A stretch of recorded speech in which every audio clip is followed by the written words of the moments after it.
Let's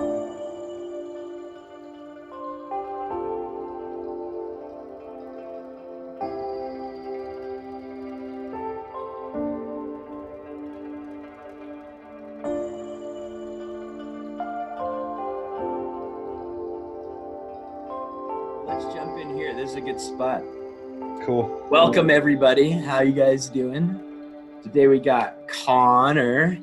Say what's up to everybody, Connor. How are you guys doing? Can you hear me? Welcome. Yeah, we can hear you great. Welcome to a discussion on nothing. Let's just jump right in. We kind of already started a little bit, right? Yeah. But yeah, I mean, let's kind of give people a little bit of a intro, like, as to who you are and like how we know each other and sort of what you're up to right now, because it really falls in awesome with like the whole purpose behind this podcast. You know, the whole reason I started doing this is to see people better themselves, right? And so like when I see somebody doing that, it jazzes me up. And you just kind of took the bull by the horns, and you just kind of are jumping straight into self-development. I think it's awesome. Yeah, dude. What I would say is, okay, I'll explain what I'm doing. So, I'm doing this thing that Drew, you remember Drew, right? Yeah, of course. So, Drew Rindlisbacher, one of my old bandmates, and I, so we talk very frequently. And, a couple weeks ago, like when I started this, I was on the phone with him, just kind of like telling him, man, like I hate what I'm doing with my life. Like I hate this job that I'm, doing, and I don't feel purposeful and all this stuff, man. And he was just like, you should just start doing what you want, pretty much, Yeah. And so we like kind of came up with the idea together of like, okay, let's I'll do a vlog. And so the vlog's called the 975 challenge. 975 because it's the day it was started was 975 days away from my 30th birthday. So it's like moving forward with that. Fuck, I just got No worries. It happens, man. So I have a thought that by the time I'm 30 that I would like to have my music career kind of handled. Like I got somewhere, and so it's a countdown of going at it. And so I make a video every day of kind of what I did and what I did that day to go towards my goal. And it's very, very empowering every day to do it, and tiring. Yes. I'm pretty sure that any successful person you've talked to doesn't usually talk about being bored. That's not Right, part of it. That's not part very of it. true. But yeah, it's been awesome. Like I've been watching every one of your videos, man, and it's just so cool to like see somebody so motivated and so serious about it. And like, that'll come and go, and I hope that will come and go. There'll be days when you're like, fuck it, I don't want to do this at all, but pushing yourself through it is what it's all about. And it's really cool. Yeah. To like, I mean, see it. today's kind of one of those days where I'm like, oh man, I did so much yesterday, and I got this project out of the way. And, I was laying in bed because I stayed up till 9 o'clock this morning, like an idiot. Well, you were working on that though, and yeah, you were getting that done. It's different when there's like passion behind it, right? Like when you stay up late or you wake up early. Like I wrote The Days of Our is like an album I wrote, right? And I remember when I wrote that album, like when I wrote all the songs for it, I was up at like 4 o'clock every morning. I was going to bed at like 1 o'clock every morning, and I was like, I couldn't sleep. because I was just jazzed. I was so jazzed about what I was doing. And that's what passion does, you know, is it energizes you.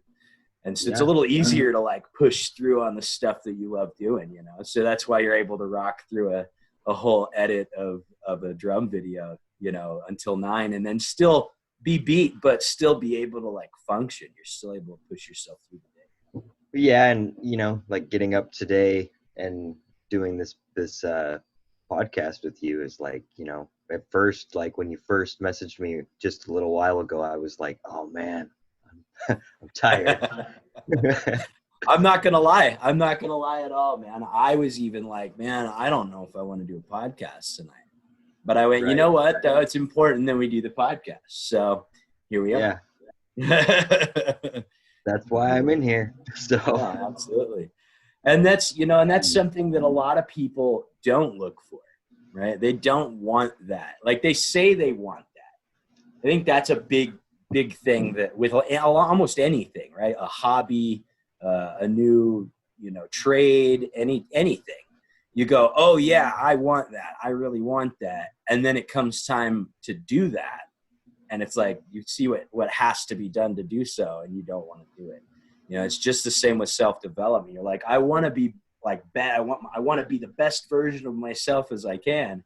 Then you find out that you got to get rid of all your comfortable habits that you love so dearly, you know. That you didn't know that you love.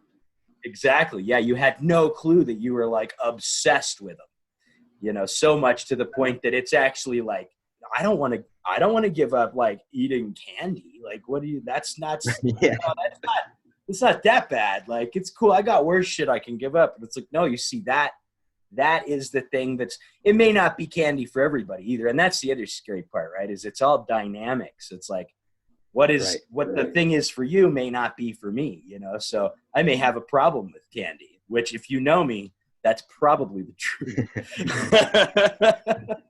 I love candy. Well, so dude, when I talk to Drew, because Drew and I talk so often about, you know, how this challenge is going and like, you know, kind of where I'm at with it, we talk with extreme intensity, you know, and just like you just said of where, so, you know, you like say like, I want to be a full-time musician or something. Yeah. And do you? you're like, I want it so bad. I want to have this cool life where I spend, you know, my working hours working on being creative, you know, and then when it comes time to like, you know, nose to the pavement for it, a lot of people are like, oh no, I definitely would like that life, but I'm not willing to put in the work to get there.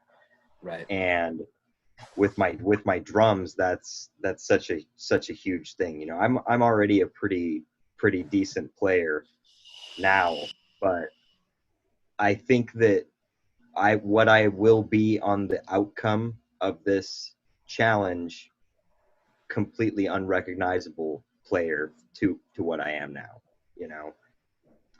And that's kind of my goal, is that'll put me in a real professional spot, because even if something doesn't happen at that point, I will be at a level that's definitely up there, you know, and nobody can take that from me. Absolutely. Well, I mean, at that level too, you could teach it. You could, you know, you could put together your own courses on like how to drum the right way, how to do such and such. You've got yourself some type of something in the field that you love. But, you know, and I have a huge theory, you know, that like you are and I don't like even calling it a theory, because it's obvious if you sort of pay attention enough. Right. But that is that you are the universe. The reason it's called the universe. It's the universe. But like, it is you, right? You are the universe sort of being what it can be. Dropping stuff. Whoops. It's all good. Everything's safe. But you are the universe, right? Being whatever it can be. And so like, if the universe is sitting there going, I want to be a full-time musician, well, the universe, right, is going to help itself by showing itself exactly what that means. And, you know, I've had this conversation with Jordan. You've seen Jordan on the channel before. He's kind of like one of the other halves of the show almost. But we've talked many times about, you know, the universe will tell you the lesson, and it will tell you it over and over and over until you hear it. And it will continually tell you it. And it will also give you exactly what you're asking for. If you're asking to be a full-time musician, it's going to show you all the hardships that come along with that. And if you're not cool with them, it goes, okay, but it's always listen. And it listens when you go, I don't like that. It says, okay. And it starts adjusting accordingly, you know, Right. But we're so indecisive as humans because of our little egos, our little me's, right? That we never know what we want. And so if we just stay focused, attentive focus, right? That was one of the things that you were talking about in one of your videos was like, focused, like attention, like seems to give you a bit more outcome than sort of like a little bit of attention in a lot of places, right? Yeah, I mean, like when I go into my room, because I mean, it's a good, you know, 5-6 hour chunk when I step in there, and so like I've been deciding, okay, today when I get there, and because it's a daily thing of like I have to go in there today, I have to go work on this, as a part of my, you know, focused mission, if you will. I say like, okay, like I want to work on, you know, my halftime shuffle for 3 hours, and because I'm going in there 7 days a week, was that me? I don't know what that was. I'm going in there so many days a week, and if I take, you know, those 3 hours and I say, okay, I'm going to work on my halftime shuffle for 3 hours today and tomorrow and the next day, and then in just 1 week's time span, because I mean, I've been going into my studio every day before this challenge as well, but not, you know, filming and focusing as much. And so at the end of the week, what's 3 times 7? 21. That's 21 straight hours of working on a halftime shuffle in 1 week.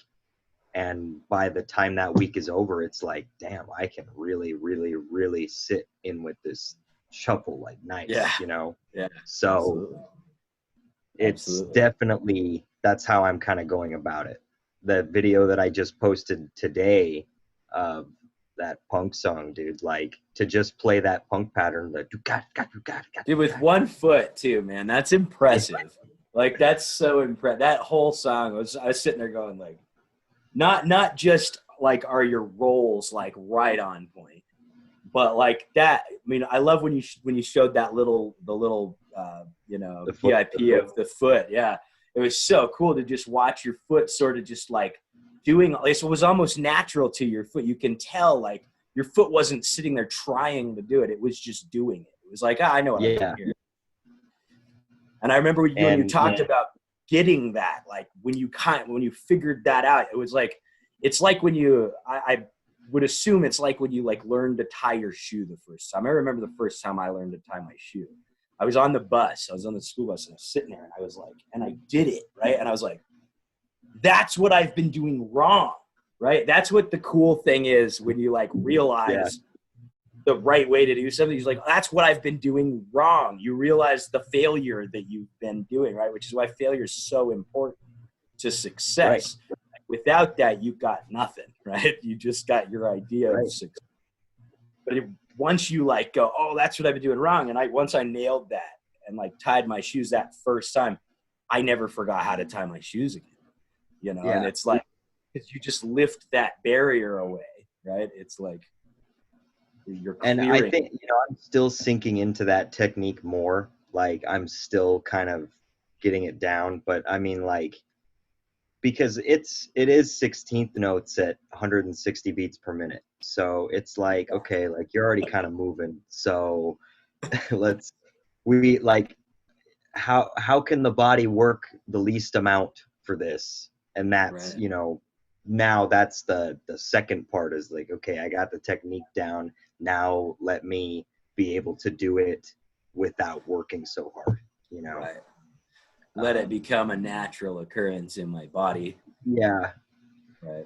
So it's definitely, I mean, it's like unlocking an achievement. I feel like it's like playing a video game, dude. Like, For sure. Yeah, I go in absolutely. there And like, I'm yes, just, I got it. I finally got right. it. I'm leveling up. You just got that. You got that square up or that circle up in the Right. corner. It just like it comes down and it tells you, you know, It's kind single of what I foot do.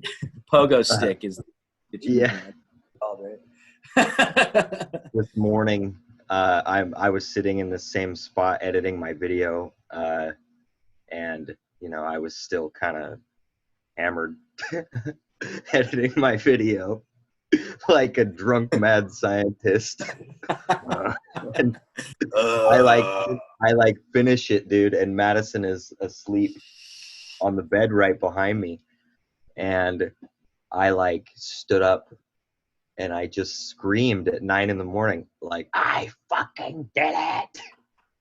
And Oh, she she's loved like, it, I'm sure. no, she didn't.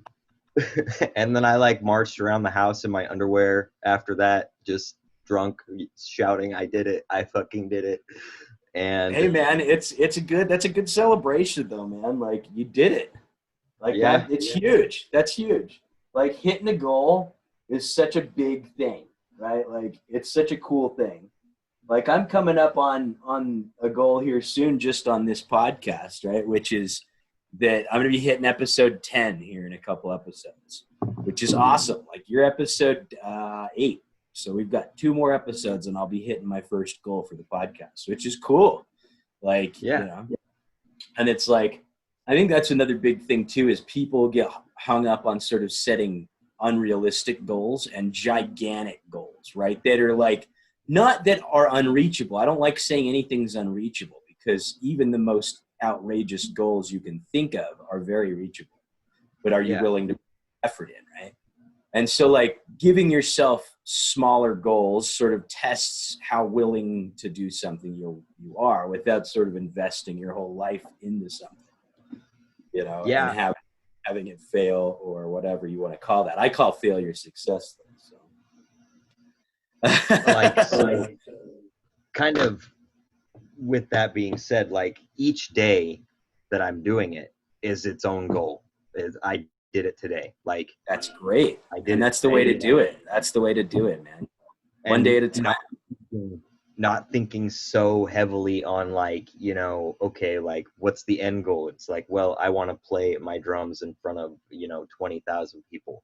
Right. Like that's a goal. But at the same time, like I'm not thinking about that anymore. I'm thinking about this little one, this 24-hour one, you know, and Yeah.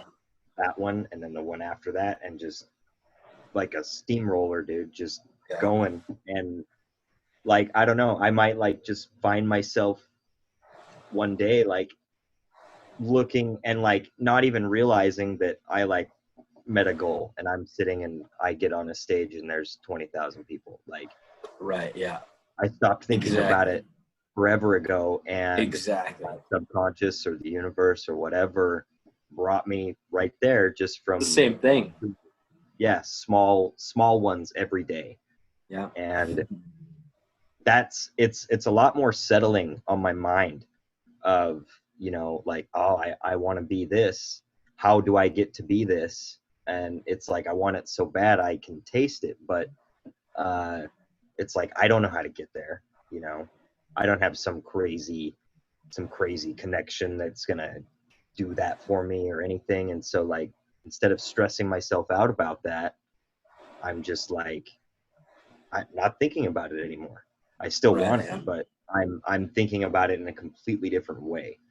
Right. So Well, I think one of the big moves, right, is that you changed your goal from a egoic goal to a growing goal, right?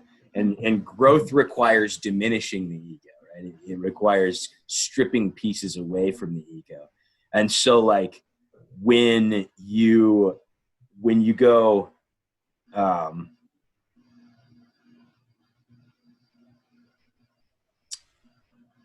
I lost my train of thought. A firework went off out here and just completely like shattered my train of thought. Oh yeah. So like, you shifted though from like, I want to play in front of 20,000 people to, you know, what are the moves I need to just be able to be a good musician, right? Which is Right. vastly different from being in front of 20,000 people. I mean, I could get you in touch with some people and have you go play a solo gig in front of probably 20,000 people. You know, it may be playing, you know, a quick little filler song during a commercial at a, you know, sporting event, Right. but I can get that goal done for you. And so it's more like, it's more about detailing like, what is it? What's the juice that you're looking for out of that, right? Is it playing in front of 20,000 people, or is it being able to play your quality music in front of 20,000 people? Right. Right. And that's And what so, it is. I mean, I want to be, I feel like I'm about to sing the Pokemon theme song, but like, I want to be the best, the very best.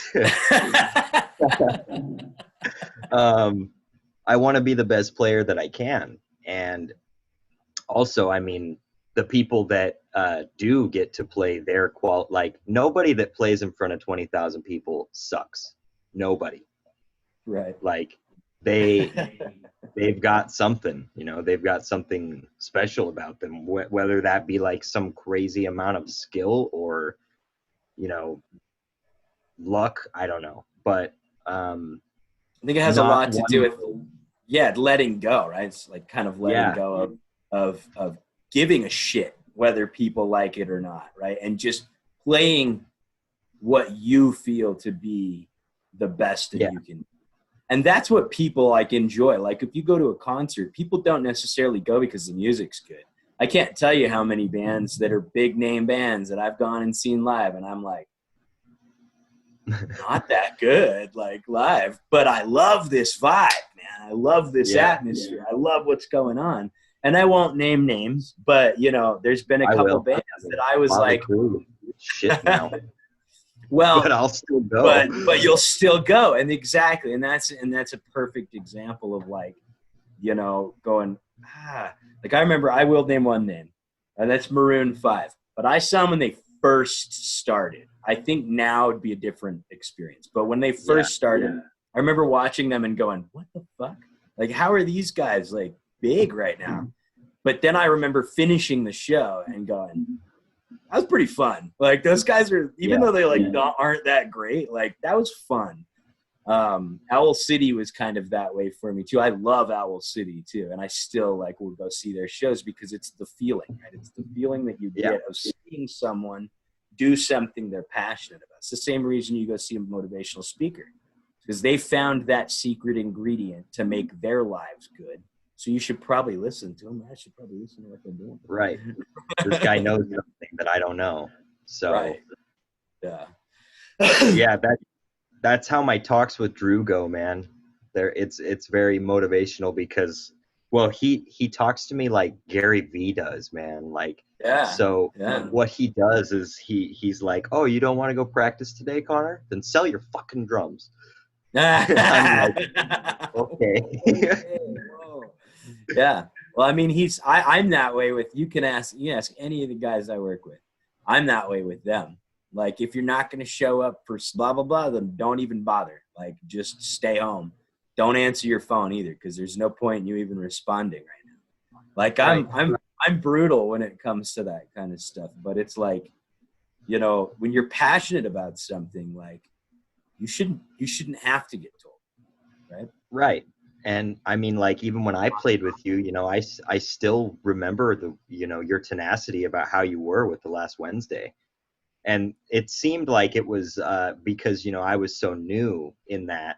And like, what it seemed was, first of all, like my commitment to the drums was much different than it is now. That didn't mean that I still wasn't, but then you know, when other people aren't as well, it just makes it hard, and everybody's pointing fingers and stuff, and it's like, whatever, you Right. know. But yeah, like those are the kind of people that I want to play with, is the people that like, they're like, oh yeah, like I'll show up and I'll bring it because I love it. I Yeah, don't have to be here, you know. exactly. I I got want better to. things to do, trust me. Right. But in my world, there's not better things to do. So like I'm here. 100%. Yeah. And you know, it's about like finding that thing. I think that's the most important. Like most people are like, well, I got to find my purpose. Like there's some like fucking catalog that you can like go, Yeah, like you oh, pick here's it out Connor's. like, I oh, found Connor's purpose is right here. Let's go ahead and right, pull it out. We'll flip through it and see what you're supposed to do. No, you create that. You figure out what it is that sets you on fire, and just you can't put it out. No matter how much you try to put that fire out, it just can't get put out. That's what you right. should. That's your And purpose. and that's the thing, is that like, well, there's actually this meme that I shared a little while ago, and I reshare it every year. Um, and I actually think that you commented on it at one point, and it's just these stick figures, and like, uh, he's like holding up a sign that says happiness, you know, and he's like, hey, where'd you find that? And he's like, I made it Made it myself. myself. Yeah. And I was like, damn, these stick figures Well, are deep, bro. yeah, they're for real, right? I um, saw. I have like a wallpaper on one of my. I have a couple backup phones that has that. You know. oh, you kind of cut out for a second. Oh, no worries. I have like a wallpaper on one of my phones that says, "The purpose to life is to give life purpose," Yeah, and I think that's such a beautiful thing because it's just so simple, and yet yeah, it's so like right on point to like what it is, right? Because like otherwise, if we don't have purpose, if we don't have any type of like foundational like reason or being for being or anything like that, then what's going on around us are simply colors and patterns and sounds, and that's it, right? Like I'm looking at a screen with a shape of another thing that looks like this thing. It kind of resembles this thing when I look at it, but right. it's whatever. It's just patterns, so it doesn't matter to me. But because we have purpose, right? I'm Daniel and you're Connor, and that's the internet. And like you guys Right. are listening to us talk right now and watching us talk right now, you know, because that story is taking place, there's so much purpose and so much reason behind all of it, which, you know, it's all part of the illusion, right? Ultimately, there isn't a reason or a purpose behind any of it. And that's why life is so beautiful. It's a blank slate for you to put purpose upon. Yeah, and every day you can choose, you know, Absolutely. and Not you can. That's how it is. You do yeah, choose. So yeah, choose wisely. and if Choose you're, consciously. yeah, if you hate your job, get a new job. If you know, what, everything, like, you know, and it's like kind of hypocritical for me to say that. I definitely feel it, because it's like, well, you know, I go to my job out of necessity because I have to pay these bills. I gotta pay that rent for my drum room and whatever, you know. But you know, making a conscious choice every day of like, okay, I'm working towards getting out of this and being able to just focus on this, you know, that is my choice. Like, okay, I'm not Right. satisfied with my life, so I'm going to make myself satisfied with my life. And it's Right. pretty simple. Yeah. Are Pretty you? simple. I have a question for you. Are you looking for, if you don't like your job, are you looking for other jobs in the industry in which you would like? Okay, so what I'm kind of doing is like, let me fix that. What I'm kind of doing is I'm trying to get out of the electrical industry kind of altogether. Like, I'm I'm kind of done with it, you know. I know how it runs. I know how employees are treated. Like, it's not for me. I also, you know, I'm not a person that's like, um, you know,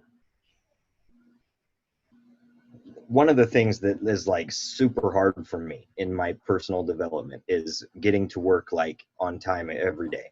Like, that's so hard for me, no matter how hard I I fucking know that try. I know that you're not alone in that. There's like probably Right. 80% of the population is with you. So it's hard for me, dude. Like I don't know. And so it's kind of like what I would like to see with, you know, my life and my career is, okay, first of all, when I'm supposed to be somewhere, like if I want to be somewhere, I can be there on time because I want to do this. And that's Exactly. easy. But Exactly. you know, it's just like trying to force myself constantly of like, okay, things that I don't enjoy, things I don't want to do, and no matter how hard I try, I'm just going to still continue to fail at that because the bottom line is that I don't want to do it. I don't want to be here. I don't love this. And that was kind of one of the major shifts in like my mindset for all of this of like I would like to do what I want to do and I want to show up on time, but that's because I'm doing something else. So I'm not necessarily looking for, you know, a job that keeps me in that same spot. You know, Right. I'm looking for a job of like, okay, uh, I'm looking for like, you know, some kind of gig, some kind of like, you know, whether that be touring when that's okay again. If I can turn my, because I also teach drums, so like, you know, if I was able to start teaching full time, that would be, you know, that meets my goal, that meets my satisfactory needs of where I want to go. Your So quota. the kind of jobs that I'm looking for is anything that involves me doing music and keeps me creative, you know. um, and a lot of people, like, I know that a lot of jobs require, you know, a degree, but if you're an undeniably great player, then the degree doesn't matter. I mean, it'll still help you, but like, you know, if you're a mediocre player with a degree, then cool. But if you're a real fucking badass with no degree, then they're like, I don't care, you know? Right. Yeah, absolutely. So I Absolutely. I kind of mean, tangent there. no, you're good. That's this whole show is a giant tangent, man. It's this show in its attempt is literally it's to talk about nothing, right? Which is that's the ultimate sort of like, and it sounds presumptuous and I suppose arrogant to some people when I say this, but that's the ultimate truth of reality is nothing. And it doesn't make sense. There's no way that it could possibly make sense. How could nothing make sense? In order for there to Right. be sense to be made, something would have to be there. So nothing is what reality actually is. Like the physicality of reality is nothing. The existence of reality is nothing. Yeah. There's illusion taking place of something, and it's all encased inside of nothing. And so, like, the podcast itself sort of can't explain that. So tangents are okay. Yeah. Yeah. I mean, we've talked about this before, you know, of like, you know, what are you? And Yeah, you're what are and it's you? like, and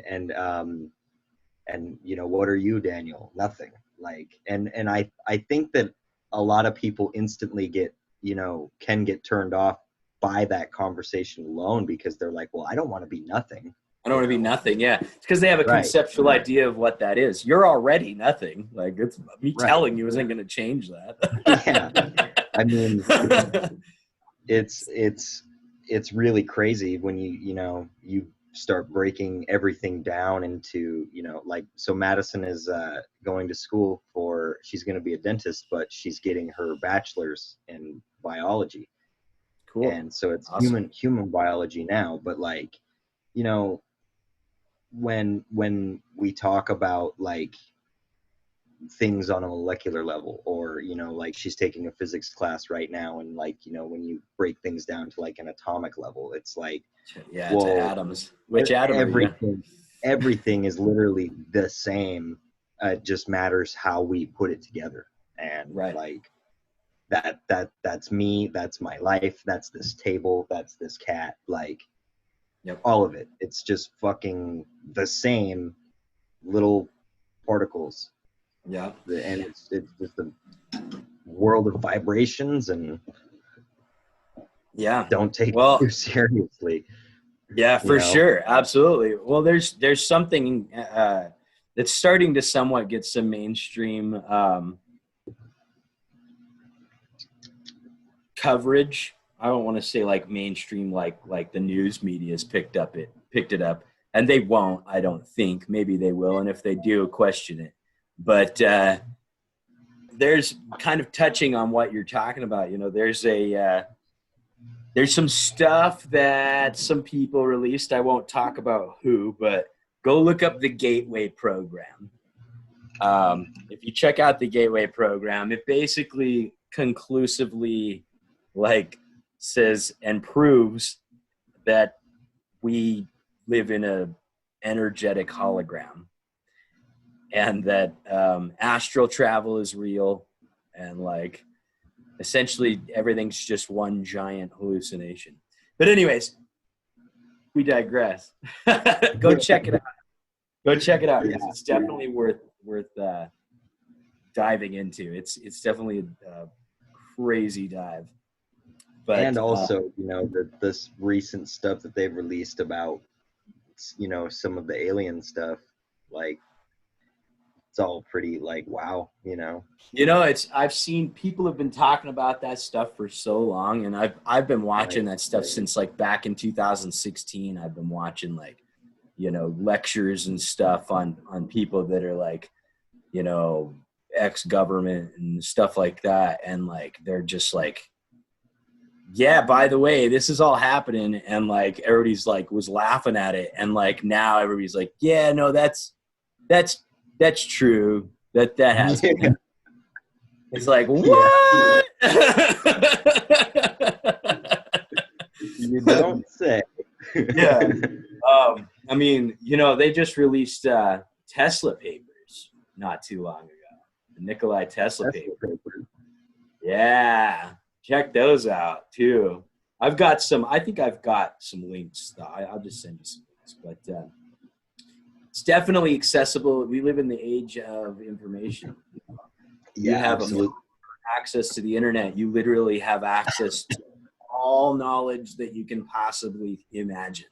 You just have to know how to get there, right? And it's important to sort of, do your research, do your due diligence, because if you don't, you're susceptible to wacky conspiracy theories.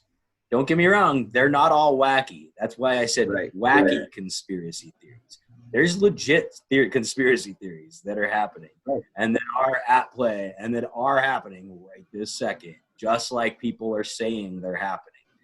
But it's not up to me to try and convince you of which ones are right and which ones are wrong. None of them are right. All of them are wrong. It's all just you playing jokes on yourself. But nobody's ready for that pill, right?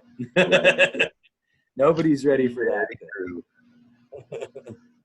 But I mean, yeah, that's one thing that it's very exciting, like, just the access to all knowledge.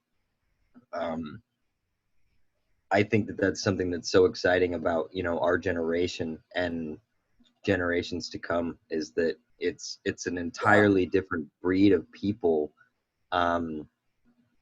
Like my parents are just a little bit too old in it, that they missed it. They don't it's almost like it's a pretty much a new evolution of the human, because we have so much access and we use it, absolutely. Yeah. Everything, everybody's smarter now than they used to be, like, for sure. I was having a discussion with an old chef buddy of mine, and we were just kind of having a beer after he was off work one day. We were talking, this was back in like 2013, I think. And we were talking about how impossible it is for people to lie. Like we were specifically talking politics. We were talking about, I think it was either the race at the time or something was going on at the time that we were talking. I think the debates, I think, were happening. So it was one of those years. I don't follow politics. I couldn't tell you. Right. But we were talking about how like impossible it's becoming for, this was back then. This was 7, 8 years ago. And, how impossible it's becoming for a candidate to lie and get away with it. Right. And now look at the world. It's like, it's almost like somebody went, that's true. There's so much true information out there right now that like the playing field is shit.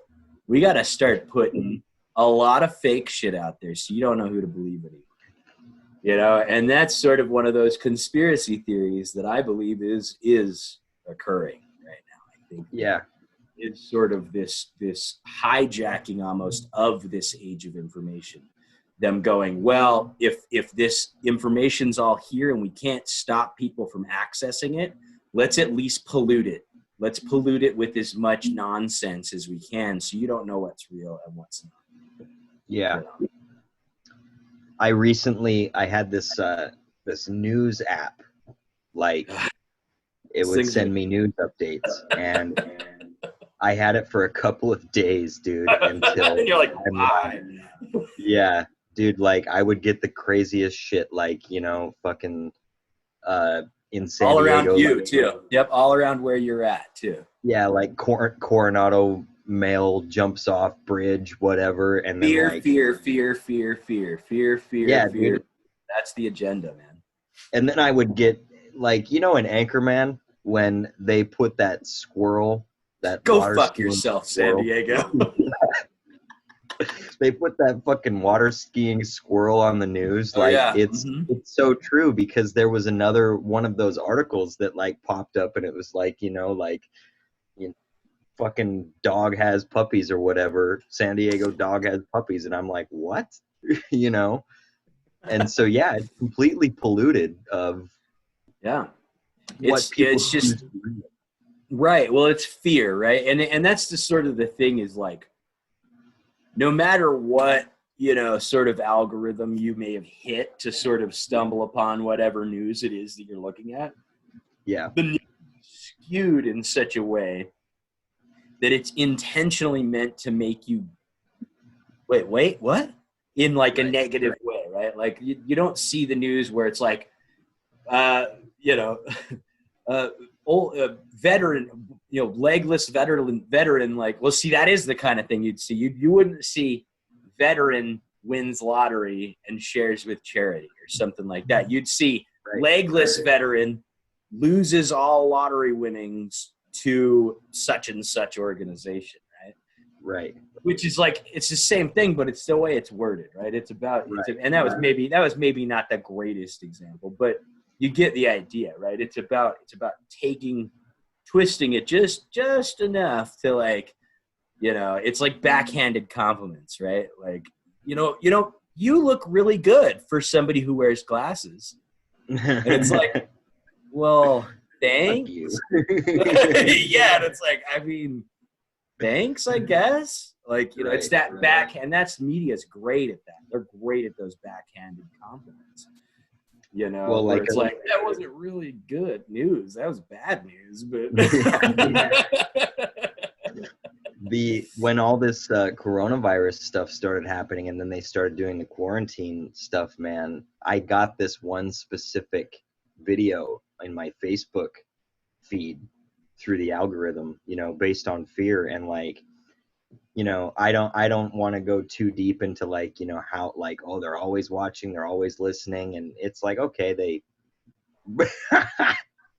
but I don't want to get too deep into that. But like, I started talking about like, oh man, like if people don't quarantine, they might invoke martial law or something.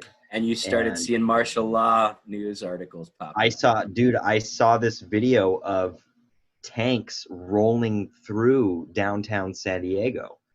I don't know.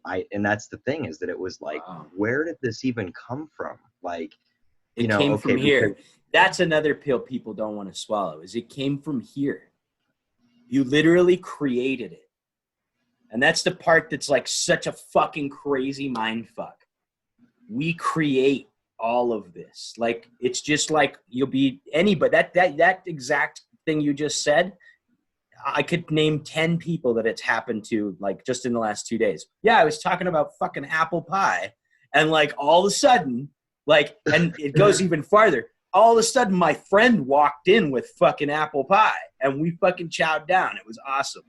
You know, that kind of stuff is where it really fucks with you. Because that's not your phone listening. That's not your computer listening. Dude, it's very interesting because, like, when I brought this up to people around me, like Madison and some of my coworkers and stuff, they're like, I didn't see that, you know? And I'm like, well, I did.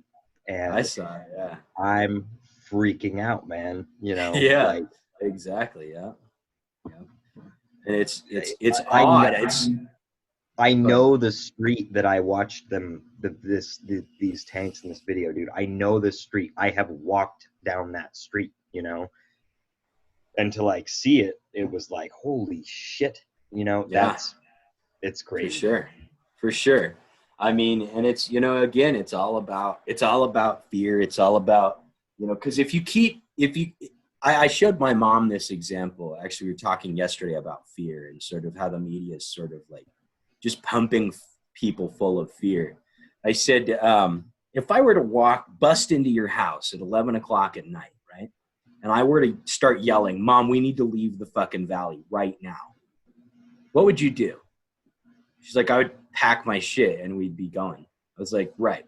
Now, if I were to walk over to you casually one Sunday afternoon and say, hey, Mom, you should probably pack your stuff up and just go down to Grandpa's. Right. Would you go? She'd be like, probably not. No. I said, right. Because fear can control you.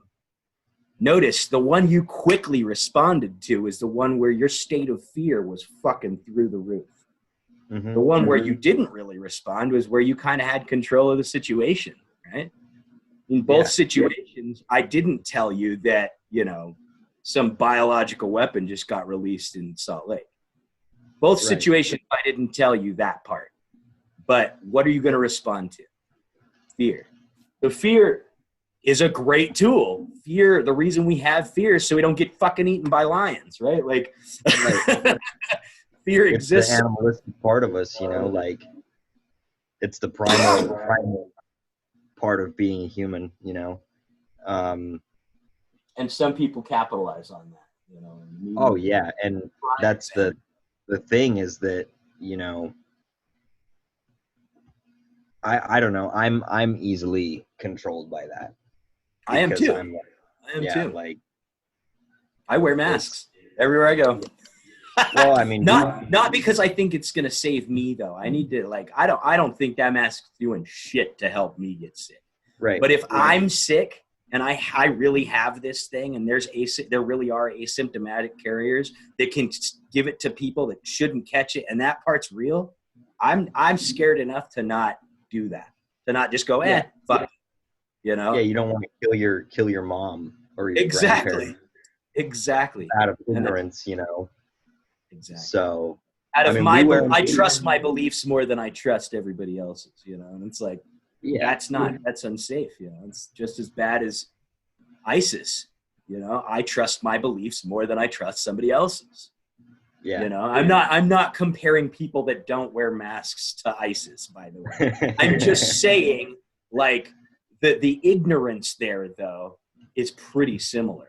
Like, obviously one literally kills people in cold blood, the other kills people in ignorance, right? So there's obviously a massive, you know, chasm between the two. However, you know, and it's kind of crazy that in the world that we live in right now, I have to explain that too. I actually have to explain that I don't mean that somebody not wearing a mask isn't that. Like, obviously those two things aren't the same. But welcome to the world. It is true because I mean, everybody's so offended. I know, it's like you got to be scared what you even say anymore. Right. Well, I mean, like, I don't know, dude. Even like I've I've had times of where it's like, oh, I don't want to grab Madison's butt or something because I don't want to offend her, and it's like, well, we're partners. We live together. Like, Right. I don't.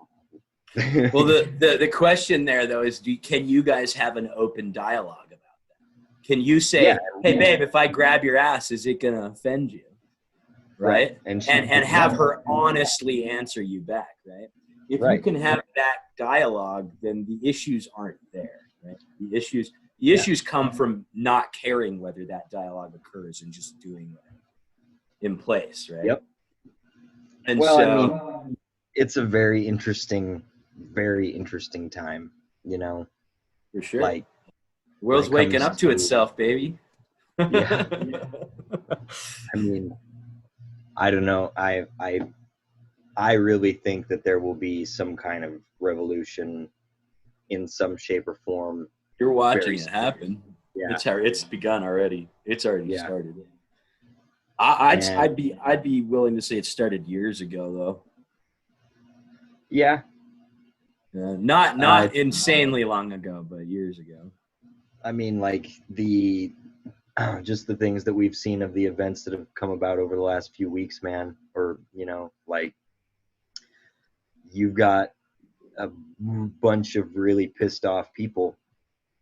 Rightly so, too. Like, they have zero reason not to be fucking pissed right now. Yeah.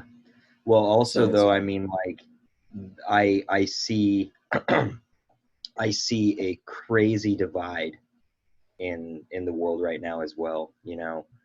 Everybody that's protesting for BLM and everything, and which, by the way, I fully support.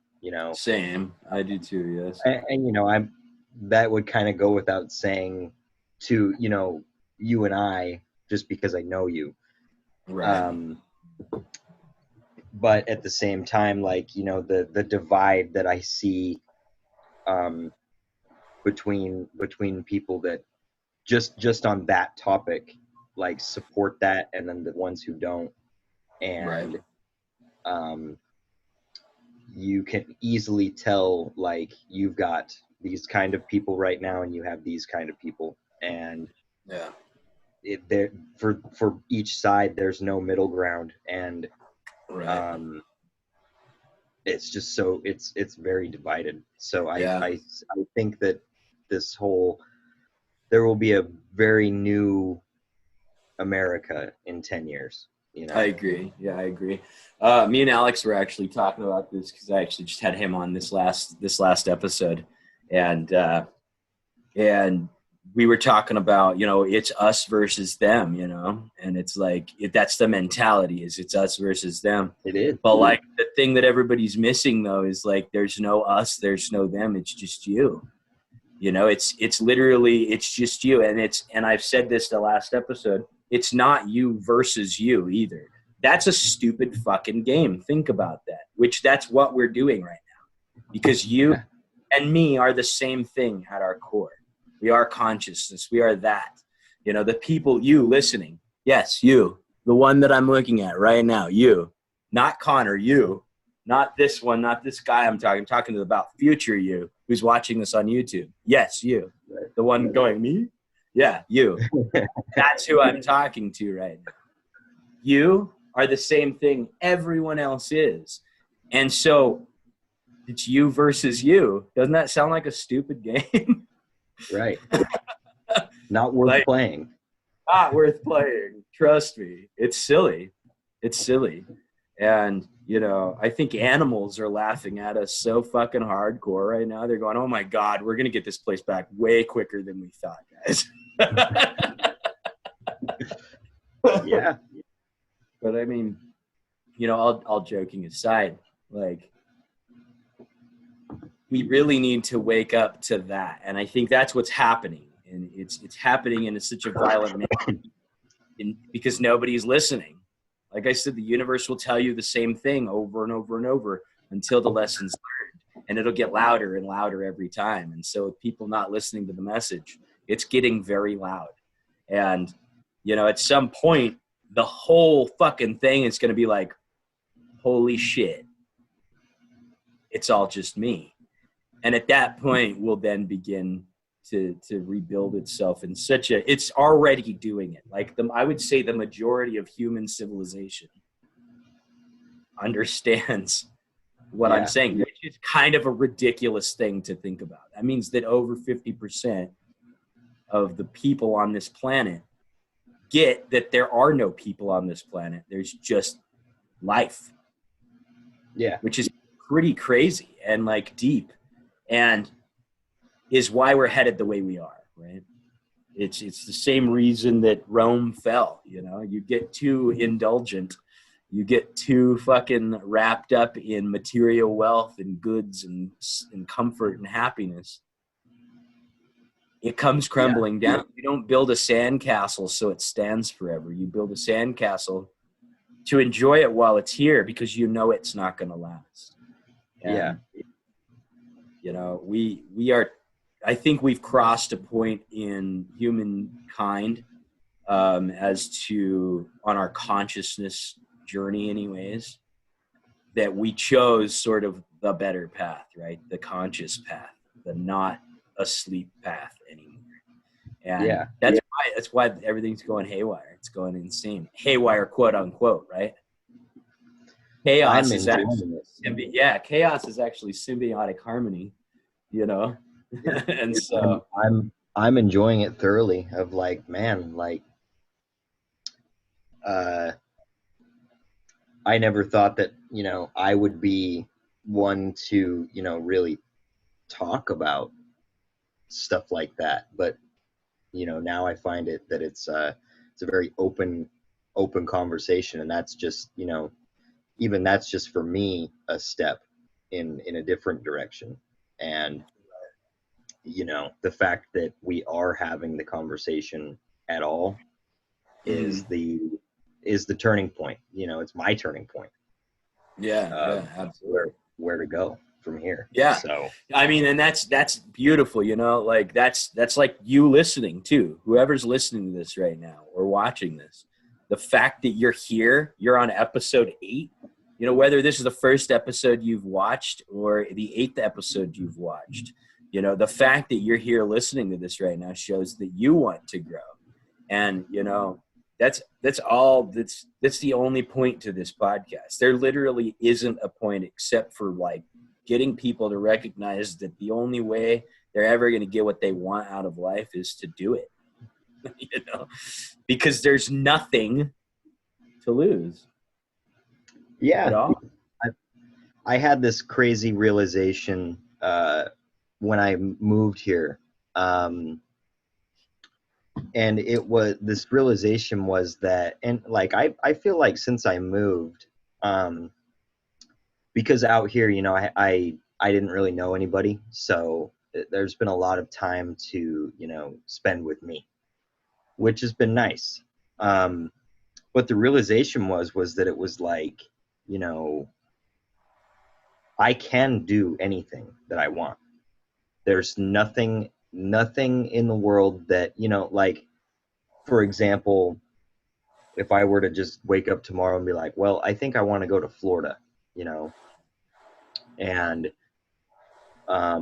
if I take everything out of that and just say I want to go to Florida, you know, I'm not thinking about like, oh, I have to fly there, I have to get a rental car, I have to do, like, there's nothing that can stop me from just walking out the door and fucking walking there. So it's the realization of like, I like recognizing my own freedom and my own human power. You're the captain of your ship, man. Exactly. Yeah. I get to choose, and that's kind of a, you know, really beautiful realization. Not that I even want to go to Florida, but if I did, then I could just fucking go do it. Yeah. Just start walking. I don't know, man. Just recognizing human power. And then with my challenge as well, you know, recognizing the human power in that. Absolutely. Motivation, man. The power in motivation is like, it's so huge. Like, that's why it's so important to find like a career that sets you on fire, because then you don't hate going to work. You don't wake up going, fuck, I got to go to work. Like you wake up and go, fuck yeah, I'm going to work. Sorry, I'm busy. I'm going to work. This is gonna be awesome. And I think the majority of people, you know, do very much get lost in that. And, you know, I find myself lost in that sometimes. So it's like, you know, I do recognize that I have this power, so I should use it. You know, I don't have to, you know, fall into a vat of radioactive material to get my superpower. You know, my superpower has lived inside of me the whole time. Exactly. So yeah, it's man. like, See, that's the kind of shit I love fucking seeing. You know, it's like when fucking Clark Kent realizes who he is. You know, yeah, it's such a powerful kind of thing. You know, because yeah, my mom's going through that right now, and I love it. Like she just moved, right? And she's been sort of kind of in a slump for a long time, you know. And she's just like, she's got this like spark to her again right now, and she's like going like, I did all this. Like, she talks about like she moved stuff, right? She's like, I did all this on my own. And I was like, fuck yeah, you did. Like, yeah. hell yeah, you did. Like, I told you can do it, you know. Like, this is awesome to see, you know, because like it's been a bummer to see like the person who told me like my whole life growing up, like, you can do anything, you know, get stuck in a slump where she thinks she can't do anything. And to be able to sort of return that power back, you know, by showing her like, you know, be passionate, just set yourself on fire, you know, and like get yourself fucking jazzed about something, and seeing her doing it is like, it's so cool to see.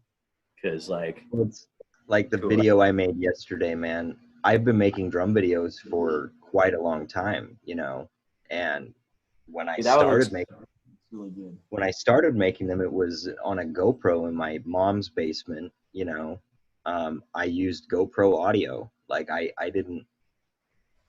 just kind of started doing it, and so like why yesterday was such like a triumphant accomplishment for me was that it was like, okay, like I didn't go to a studio for this. Like, I recorded it, I edited it, I filmed it. You know, like I did the lights the way that I wanted them. I did everything. I made this, you know, and it's like, okay, well, I've been doing that for a long time, but not at this level. You know, it's my own progression of like, I'm teaching myself new things. Yeah, and absolutely. just being able to recognize that it's like, okay, I can do that. I can do that, and I can do that every day. Is it's changing me, dude. Like, you know, Hell yeah. I don't know how long. It's awakening that inner warrior, man. Yeah, Yeah. I don't know how long I'm gonna have to work at my job, but at this point, I don't care, because I know that there will be a day that I don't have to, you know. Yeah. Yeah. And so it's like, whenever that day comes, that's gonna be a great day. Yeah.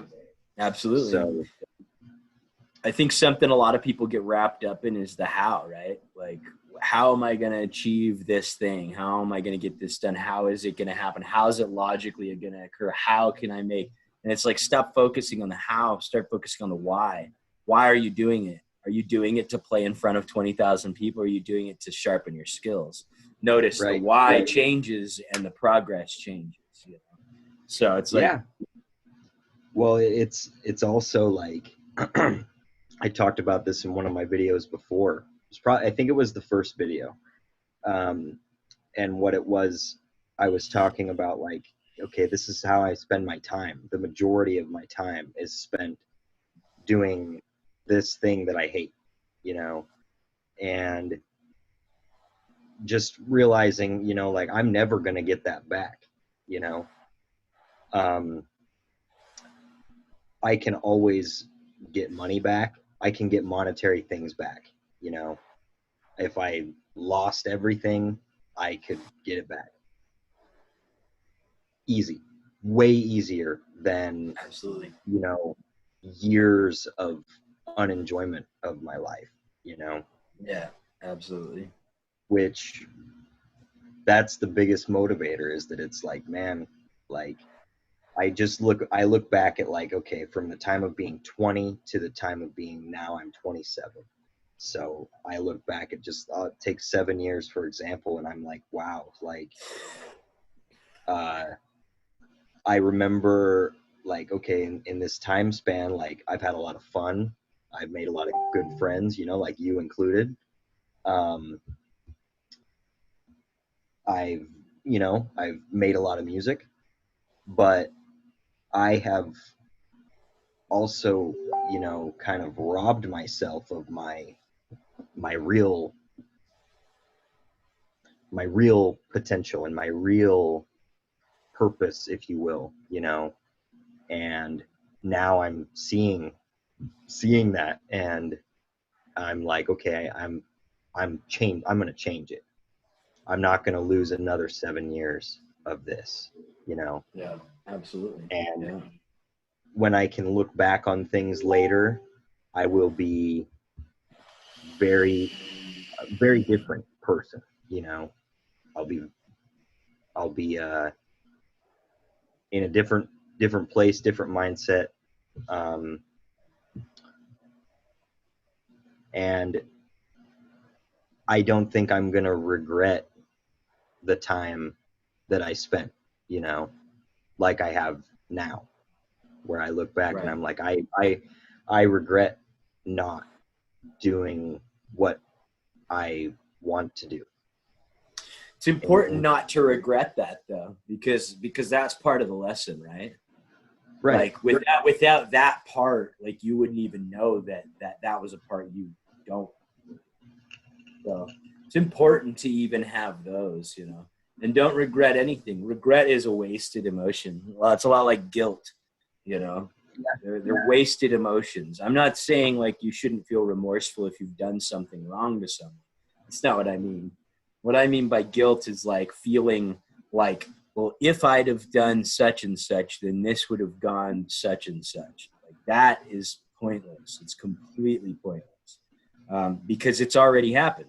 It's already the case, even if it is something that you should feel remorseful about.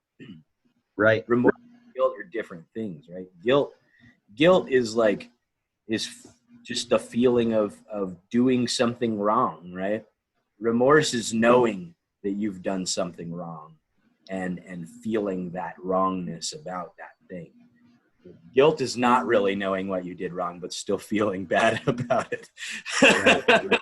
And it's like that should kind of tell you in itself, like that's not real. Like it's you're making up an emotion to feel almost, And regret, I kind of feel, is somewhat the same. It's like it's us sort of going, well, I wish now was different than it is, because if the past hadn't gone the way it did, right this second wouldn't be going the way it did. So. Absolutely. And I am glad that it's like, okay, at least I learned, if I could take the most important lesson out of it, is that I've learned so far, is like, okay, at least I learned how important time is. And now I make the choice of how to spend it, Yes. So that's, that's kind of where I'm at, and that's where I'm headed. So it's, I'm at a loss for words on it. No worries, no worries. I think it's also important, especially on this show, to sort of also address that, like, time, whilst it, there's an importance to the tool of time. Time as a whole isn't important, because time sort of creates the illusion of loss and of lack, right? I don't have something yet, or I had something before. And it creates this idea that you don't have what you need now. And that's just not the case. So the importance of time in your story is absolute, The importance Right. of time in existence is obsolete. It's not there, because there isn't actually time in existence. In real existence, it's just what is. So you sort of don't have anything to lose, you know, which is why it's like, try that thing, whatever it is that you want to give a go, shot, because what do you got to lose, you know? Yeah. Well, and you know, very important topic with that is like, you're right. If you're thinking of it as like, okay, like at this point in time, this was this way, and then now I'm here, and then everything that happened in between, this such and such happened, and I felt like this, and whatever. Like, if you put it like that, of just a timeline, and you don't like, you know, essentially uh, like seize the day every day. You know, you don't just live in the day, and that's I think that that's one of, you know, my ingredients to happiness is like, okay, if I don't put myself looking at life as a timeline, and I just put myself at looking at life as, and time as like right now, and what's happening in front of me right now, and how I'm feeling right now, and knowing that I have the power to change that emotion, that feeling, that thought, everything, like I control all of it, then, you know, time is irrelevant, because as long as it's just now, it doesn't matter. But you know, as far as like goals with a timeline, that's where, you know, I do think that time matters with that, because And I agree. Yes, I agree. yeah, you can find yourself somewhere else down the road, you know, if you even get down the road. But um yeah, that's kind of, I hope that made sense. Yeah. Totally. And yeah, that's basically what I was saying too. Like, you know, it's important to live. If you live in the now, right? You live in the moment, right this second, right? Then you only ever have to worry about that step, first step. So like, there's Yeah. less to, Well, and and it's the only step you can control, you know. that's exactly it. Yeah, it's the only um one that you have access to. yeah. Like, you really don't have access to any of the other. Yeah. We like to pretend we do, you know, like, let me Yeah. think about 5 minutes it. ago. Walk inside, right? You know, no, that's not gonna happen. That's not gonna Right. happen. 5 minutes ago, the way you're thinking about it isn't even real. Like, that's not Right. even the It's way it was. That's farther gone already. in. And the thought's occurring now. You know, the thought of it is just occurring now. So like, the idea of there Right. being a past is just the thought of it. It's a memory. You know, and it's all just now. And I mean, that's it. You know, there's it's as simple as that. It literally is just as simple as that. It's being able to go, holy shit, I'm stressed as hell, and then being able to take that step back, right? That mental meta step back and go, okay, here I am, right? Like, I did this. Let's do this real quick. I did this with Alex this last episode. It's pretty cool. Well, let's just sit for 30 seconds, okay, in silence, and we'll just kind of breathe. Find a focal point and just kind of go, and we'll come back in 30 seconds.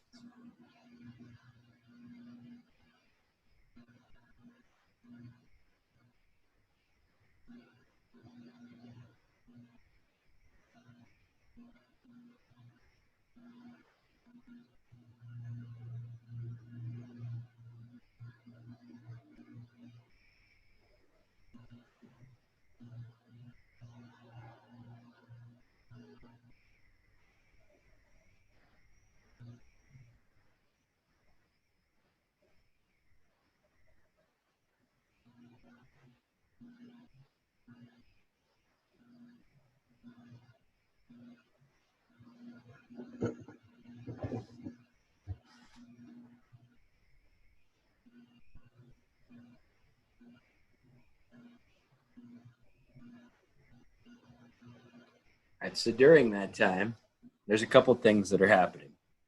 One is that your consciousness is actually sort of it's doing this. I can't put words to it because it's just doing this thing that you can only get if you participate in that. But first off, that's happening. So notice that first off. Second off, notice that there's probably a lot of thoughts happening during that. It's like, okay, like this has been 30 seconds. How long has it been? What are we doing? 30 seconds I noticed feels like right now. Yeah, like, yeah, absolutely. Stuff like that. I noticed myself going, I was sort of having like a hard time focusing on my breath. And so I was going like, am I breathing right? And my brain was asking that. So the important part, right, is being able to go, here's the moment. Here's us staring at whatever we're staring at. Here's the stuff happening, right? Like, here's me here's me going, oh man, am I breathing okay? And then here's me noticing that, right? Me noticing that I noticed my breath. Right? And that's a separate thing. It's me noticing my breath is different from me noticing my breath, right? Yeah. That step back, that's mindfulness, right? And like doing that as much as you can every day and going, oh shit, I'm stressed out about work because I've got a deadline, blah, blah, blah. And then going, here I am. And here I am noticing myself stressing about it. Well, I'm feeling stress from this thought, and then being able to go, okay, that's just a thought. That's not actually the case. Like, the case is this. Okay. And being able to recenter yourself, is like such a huge tool. And I think they should teach that in kindergarten. I think they should skip all the other shit. They can teach the rest of that in first grade. Kindergarten should be solely focused on meditation and like being able to like be creative and like center yourself, being able to find things that center you, right? Like if building blocks centers you, building Legos centers you, cool. You know the right move for you, right? Find something that you build, right? So you start sending that kid on like the path of building something in their life, because that meditates them. It keeps them sort of. And I'm not trying to be like some child, expert or something, but I'm just saying, if I were to go off of my own experience, like that's what I've noticed, the time that I've taken to put towards mindfulness and attentive focus, by meditation. That is what meditation is. It's exercising that muscle, right? Your attention muscle. Yeah. And that's all it is. It's as simple as that. But like in doing that, just the couple of years that I've done that, I've done that probably 3 years now, has like shifted my life substantially. Like, I mean, you know me, we were in a band together. You knew there's a handful of people that sort of knew kind of the old me, and then sort of know that they're different people. They're vastly different people. Even the you that you were before I met you, Oh yeah, absolutely. Like when you guys were still playing at the hookah lounge or whatever. Like, it's a different life for sure. Different Daniel too, like. So, I definitely see your progress and your evolution. That like when you asked me to do this, I was like, oh man, the last conversation that I had with Dan about stuff was like,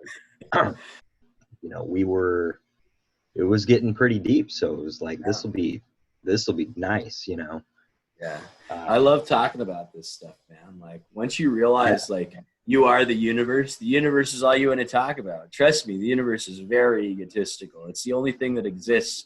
Therefore, it's the only thing it can talk about. So it's only ever talking about itself. That's why it's a cosmic joke, though. That's totally why it's the cosmic joke, is because like when like the universe catches that like all along it's just been the universe, it's like, oh, you got me. Good job, me. Good job, me. Good job, me. But it's just I've ever since it kind of sporadically just smacked me in the face, and that's sort of how it happens. Like when it clicks for you, when it's finally just like, it's like bam, and then you're just like kind of taken aback for a second. And most of the time when you come back from it, you don't even know what the fuck just happened to you. So you're like, well, I must be losing my mind. See, most of the time you just discount what just happened, you know? But like, yes, the thought of you feeling like, holy shit, I just became the whole universe. You're not insane. You're actually the farthest away from insane that one can be, because you've recognized the truth of it all. And like, well, that's what happened on that day 975, dude. Like, yeah. that was that day. That was my moment of like, fucking change it. Like, holy shit. Yeah. Yeah. Like, wow. Okay. It's that easy. Just go home and change it. It's like, okay, well. I like saying what we talk about is really easy or really simple, but it's not easy. Right. It's like, it's such a simple, like, it's just a little shift, right? It's like look at an optical illusion. Do you see vases or do you see faces, right? Right. It's like, well, it depends on which part I'm looking at. It's like, that's as easy as it is. That's as easy as like realizing the truth is. And once it's like it clicks, it's like, oh my God, what have I been doing this whole time? I've been wasting so much. Well, like, I mean, you can even compare it. Wasted.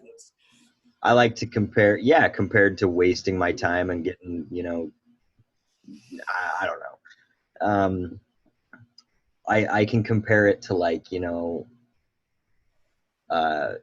if you are like obese and your obesity is going to kill you if you don't change it. The way that I would compare it is that it's like, if the doctor tells you that and that's your moment of like, oh, here we go. You could spend 30 minutes of every day changing it so you can stay alive, you know, like it's that easy, you know, and it's the same thing in a sense, because it's like, okay, well, of course, like I don't have an obesity problem that's going to kill me, but I do have a problem of my unrest and like being unsatisfied with my life is going to kill me.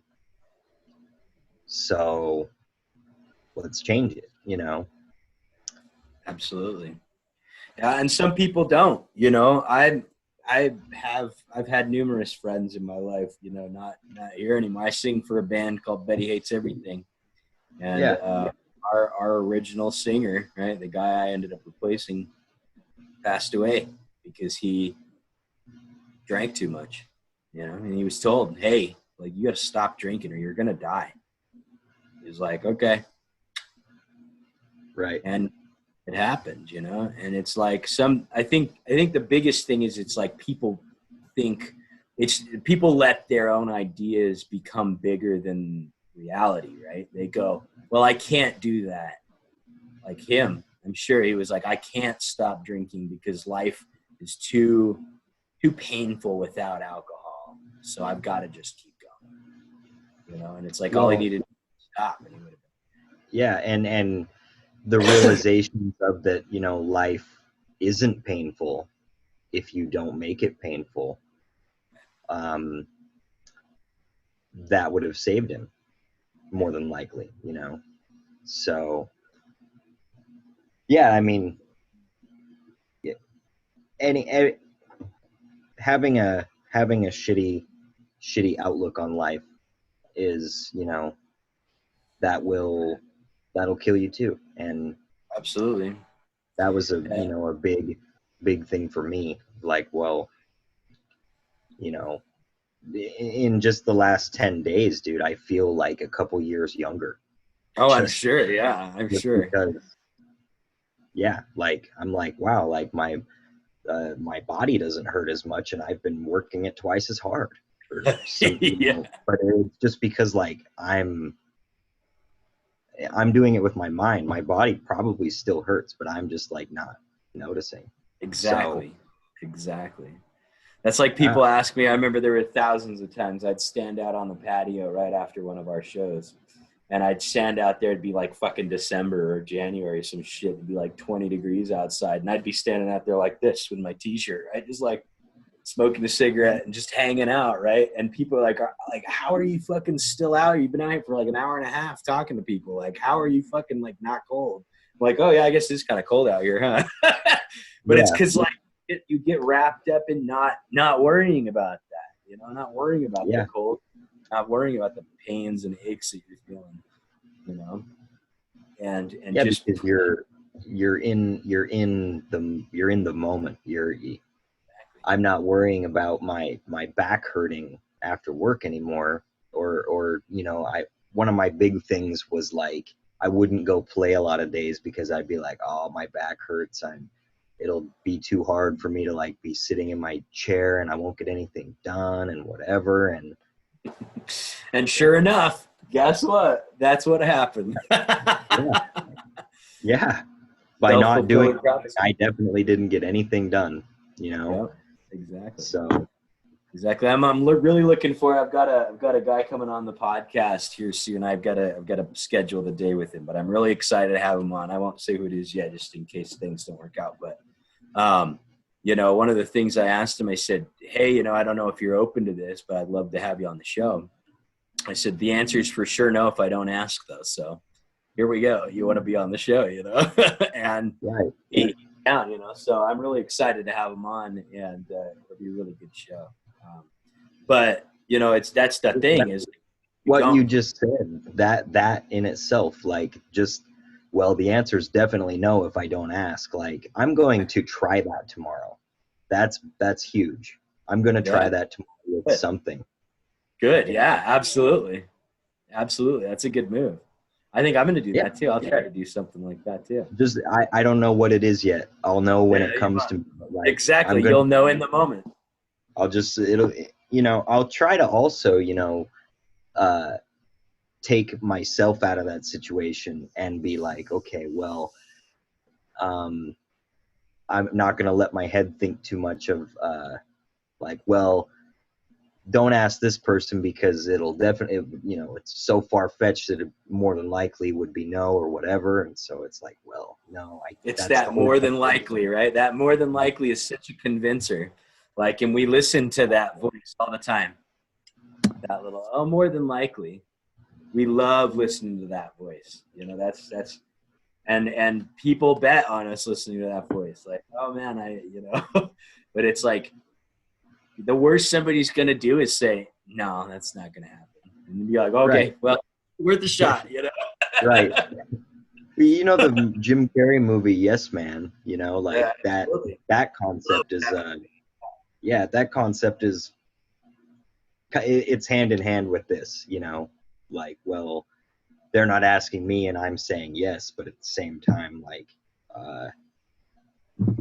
it just reverse role and we'll see, but at the same time, even if they respond and say no, at least at that point, even they're like, oh, I know who you are and I know you do a show, so I might not be on your show, but then I might watch it one day and then I'll maybe be on it. I don't know. Yeah, exactly. It opens that door. Well, and the other thing is if somebody says, no, I don't want to do that, it then, it gives you closure, so you don't have to sit there and go, well, I wonder if, right. And I think that's such a huge thing, because it's like, I used to go to Sundance, right? Like I live here in Utah, and so I'd go to the Sundance Film Festival, and if you've been there, kind of the stargazing thing, right? Like you go and you get run into celebrities. Now, the only way you can run into celebrities successfully without just seeing them from afar is you have to walk up to them and you have to go talk to them. You have to say, hey, would you mind an autograph or a picture, or it's good to meet you, whatever. You have to walk up to them and go say something to them, And so that, I think, developed a lot of my sort of the worst somebody's going to do is say no. And that's even not the worst. That's actually one of the best things somebody can say is no, because like, then you know, Yeah. right? Like, And for some people, like, you know, meeting a celebrity, that could change their whole year. You know, oh, yeah. they like, for me, I really couldn't care less. Like, I'm the same way. Like I've met my share of celebrities, and it's cool. It's a fun experience, but I get more joy out of sitting and chatting with somebody than I right. do out of like getting a picture with them or an autograph or anything like Well, that. and so that's the thing, is that, like, you know, if you go and open that door of conversation, then you might sit and chat with that person for a long time, you know? Yep. That happened to me at Sundance. I was at Sundance one year, and I was down at the bottom of Main Street. I was outside downstairs, and I was like, there was this guy standing out there. He had long black hair and a big old handlebar mustache. Is that fucking Danny Trejo? And I walked over to him, and he was facing away from me. And I put my arm on his shoulder, and this big old security guard grabbed my arm and was like, "Ugh!" And I was like, whoa, whoa, whoa, whoa, whoa. He's like, don't be touching. I was like, I was just trying to say hi. He's like, and Danny Trejo turned around and was like, hey, it's cool, you know, it's cool. He's fine, he's fine. And like his security guard like let me go. And I was like, I'm so sorry. Like I wasn't trying to attack you or anything like that. I was just coming to say hi. I'm like a huge fan, you know. And that opened up a 20-minute conversation with Danny Trejo while he was just out smoking his cigar, right? And I just stood outside the patio and just chat with him there on the street, you know. And had I not, you know, faced his security guard essentially, I wouldn't have had that opportunity. And it was really cool. And I think Danny Trejo is an awesome guy. If you get a chance to meet the guy, do it, because he's super down to grab his arm, grab his shoulder. Yeah, grab his shoulder. But you know, expect some consequences, because that's the thing, right? Is like, even in doing that, that was a gutsy move.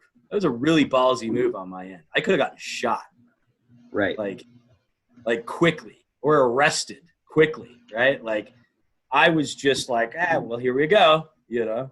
And it's sort of like that's it though. Like, your first show you ever played live on stage, what was it like? Was it like, oh, I'm prepped for this, here we go, I'm ready? No, you were like, here we go. Fuck, here we go.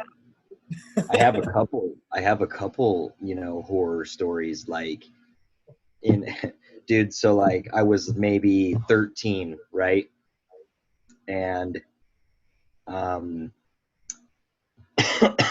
I had signed up for lessons at this school, like, you know, the School of Rock after school program. Yeah. They had an older a different one. It wasn't called School of Rock, but it was another after school program in Orem called the Music School.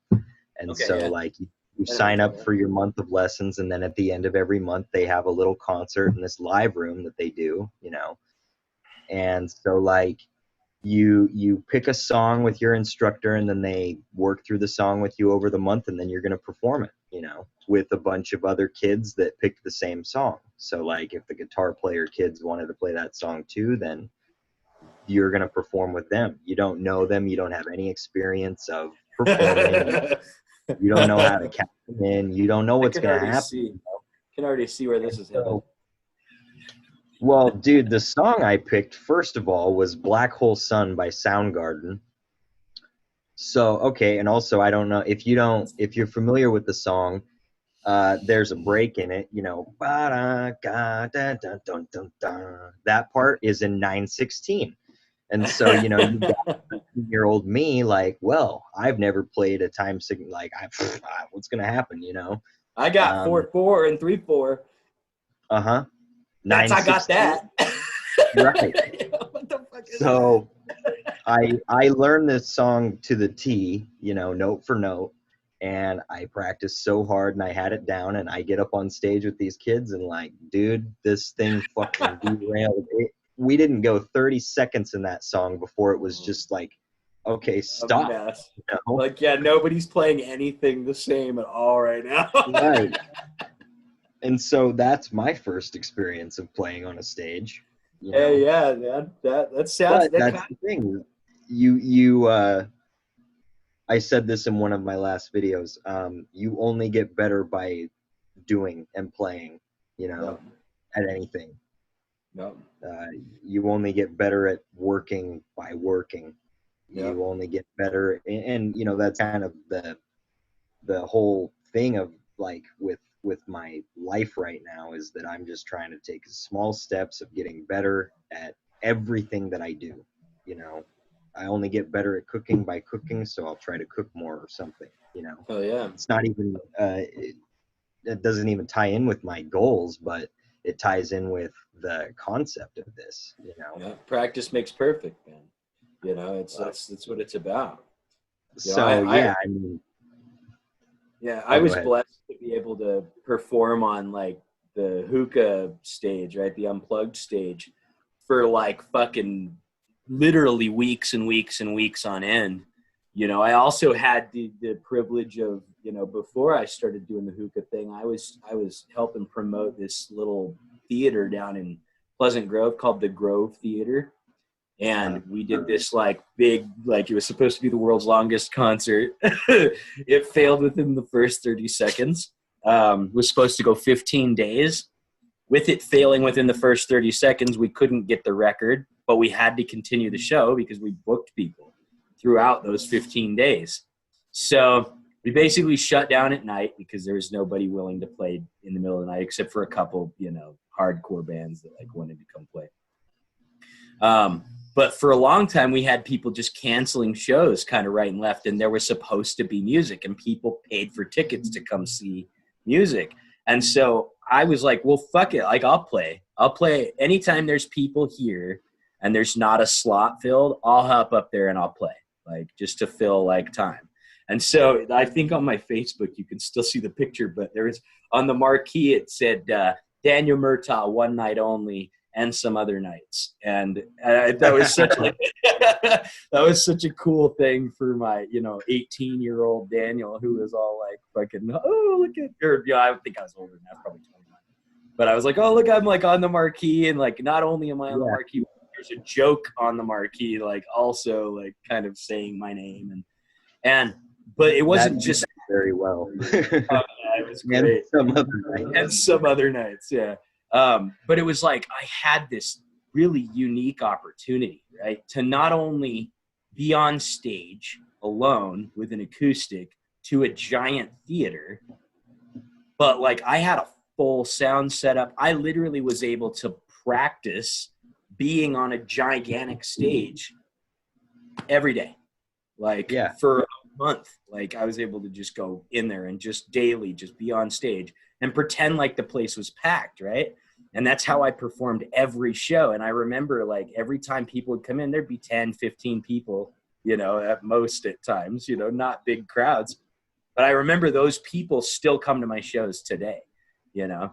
yeah, And I remember talking to them. They're like, I remember seeing you play to nobody. And it seemed like there was like, oh, you know, 1,000 people in the place because you were just acting like there was 1,000 people in the place. And like little did they know, I was just sitting there practicing. I was practicing being a character, which I yeah, get to be every once in a while. You know, I still get to be that character. And because I was able to have that practice and that time on that stage, that's why I've hosted so many open mics too, is like it gives me that practice. It gives me that time. Not only am I getting I paid forgot for, you used to do that at the Royal. oh yeah, I did that. So I did that at Hookah. I did that Hookah Wednesday Unplugged was the first one. It was at the Hookah Lounge. Then I did it at the Royal. And then actually like a week before COVID started, I got asked to go do another one downtown. Um, and I can't remember the name of the place right now, but, and I don't even like, obviously there's not anything going on Yeah, anymore at this moment. So that sort of got put on hold, but I was about to start up doing another open mic, and I do it because, you know, it gives me that like almost free practice. It gives me time on stage, gives me time in front of people, you yeah, know, which is different, right? Like if you play music and you're just at home playing versus on stage playing to people, vastly different experience. And I had a a situation a couple weeks ago. So like, have you heard of that website called Bandmix? I don't think I have. Anyway, musicians can get on there and, you know, you can network and Okay. jam and what. Like a social media So, kind of. yeah, so I got that site because it's like, well, I have drums here now. I don't know anybody, so maybe, I don't know, whatever. I don't think it's a bunch of world-class musicians on that site for sure. But regardless, you know, it was something. So I got you. this dude hits me up and they've got this not tribute, but it's a cover band.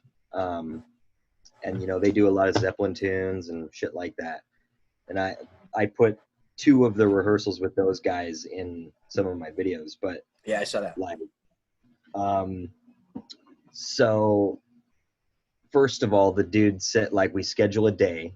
He tells me like, oh yeah, we'll audition you on this day, you know, and it's like, okay. And he's like, so where we're going to be auditioning you is in a bar, but it's still, you know, it's closed. So like you'd be playing on the little bar stage. It's closed, but Right. There's some people that are going to come in.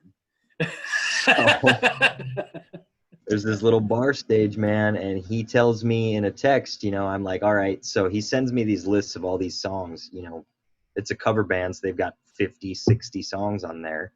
And so I'm like, okay, well, which ones do you want me to learn for this audition? And he's like, oh, learn some of the Zeppelin tunes, learn Man in the Box, learn, you know, and then just pick 2, whatever you want. And I'm like, okay. So I show up and first of all, bar's open. Lots of people are there. There's people in there. Yeah. Well, that's the thing is that it's like, you know, it was like the first week that a bar had been open again since. Oh yeah. No, that's true. So there was you know, probably 20 to 30 people in this little dive, dude. Do you remember the Dog Pound in Salt Lake City? Oh yeah, totally. It's gone now. Yeah, it's pretty much just like that place was. Oh wow. Anyway, wow, super like little divey bar. Yeah. So like Bert's Tiki Lounge. Yes, but Bert's was fun. I've played there. I like Bert's. Yeah. Anyway, but so then this set list, you know, I'm like, well, you told me to learn these ones, and the band has this fucking set list prepared with maybe 2 of the songs that he told me to do. Oh, great. And so I'm, you know, like, well, apparently these people in this bar think they're getting a show, so let's go. Like, here we go. I've never played Wheel in the Sky by Johnny. Like, what do you want to do here? Oh, wow. For tomorrow. Yeah.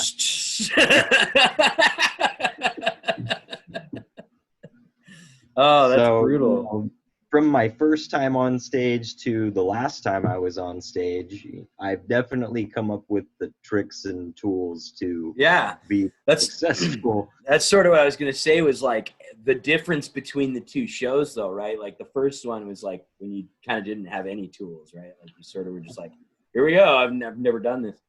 Now it's like, now you probably played that show fine. I bet you made it through that show no problem. Yeah. Yep. And I didn't know the song. Let's go. Yeah. Yeah. And see, and that's, you know, and the only way you were able to do that, and I'm going to say this so confidently that again I'm going to come off cocky as shit. The only way you were able to do that was by being fully present. Yeah, 100%. Like the only way I was able to pull it off was by being present and actively listening, you know, listening to the music that's coming out of me and the other players around me.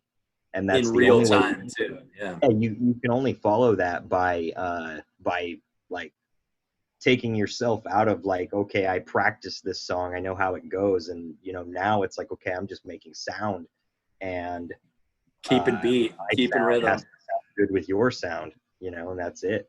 So yeah, it's definitely like a different way to play music, but that is making music essentially, you know. I mean, that's all it is. Make this sound good with that one, and absolutely. there you go. I have a theory that, music, there are no songwriters, like there are no musicians. That's not a real thing. Like there's not somebody who makes music. There's somebody who channels music. There's somebody who can hear music finished in here and then channel it in such a way that it becomes something different even out here, right? And that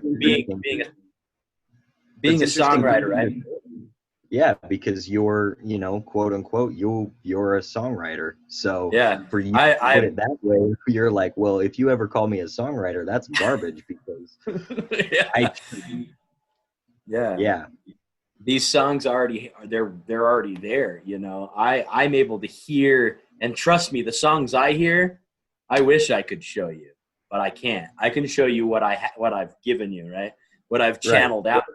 And so that's sort of what a musician has, is they have like this channeling ability, this way to sort of, it's like if you were to take a funnel, right? A funnel that you could adjust the opening, right? You can make it really small or you can dilate it, make it big, right? And you've got, sand pouring through that thing, right? Let's say that there's also maybe a hose that comes off of it, right?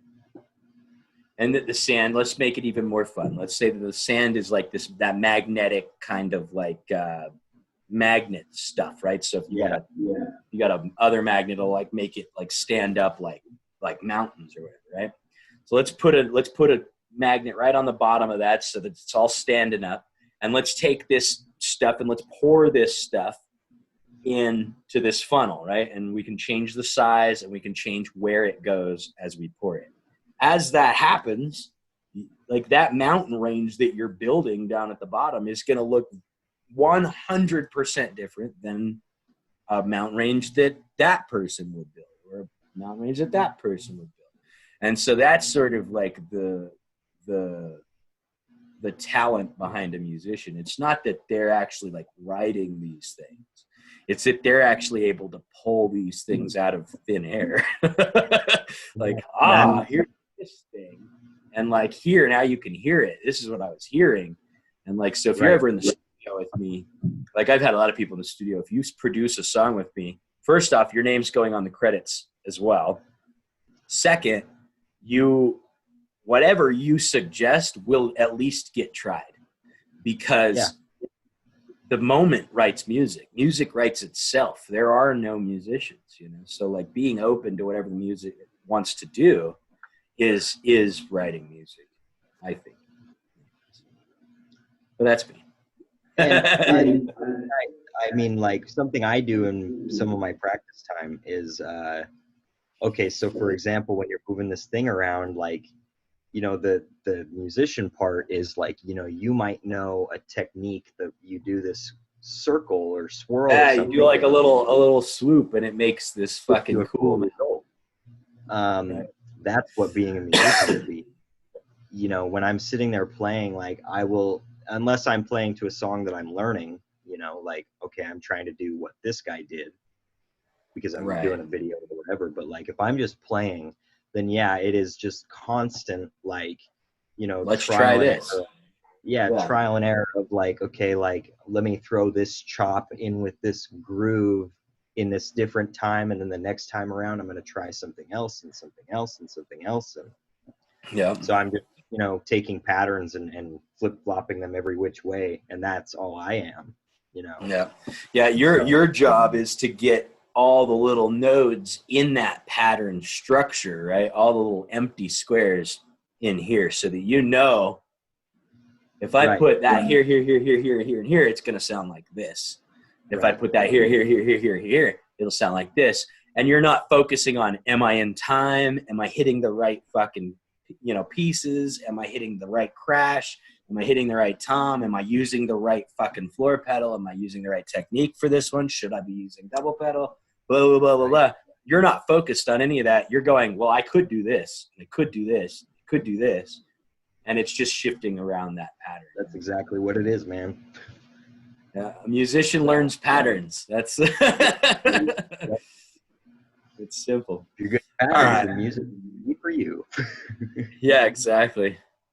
All right. Well, I'm pretty sure we've probably talked to everybody's ear off. I appreciate you so much for being on the show, man. I I gotta get to bed soon. No worries. Yeah, we'll call it here. But I appreciate you being on, man, and I'd love to have you on again. Yeah, dude. Next time we do it, like, and we can do it anytime. So just, whenever you slot, let's go for it. Yeah, for sure. Next time I'll drink some beers too, and we'll just get a little more weird. Perfect. All right. Well, thank you again, everybody, for hanging out with us. And remember, like, this isn't for us. Like, I don't do this podcast for me. I mean, I fucking adore talking about this. So in a way, I suppose I do it for me. But I do this so that other people can hear it and something might spark for them, right? Something they haven't thought about might go, holy shit, I didn't think about it that way. Or holy shit, I've never thought about that at all, like in any way. Or, yeah, no, I've been thinking that too. And I didn't really know if I was off my rocker, but I guess I'm not. Like, I'm not alone in that. Right. And so there's power in nothing, people. And just keep up what you're doing and keep trying to grow yourself. Connor, you keep trying to grow yourself. It's beautiful, man. Keep up your work. Go like his page. It's the 975, all one word. Just go search it. You should find it pretty easily. And I guess until next now, right? We'll chat about nothing. See you guys later. All right, buddy. It's good to see you. You too, man.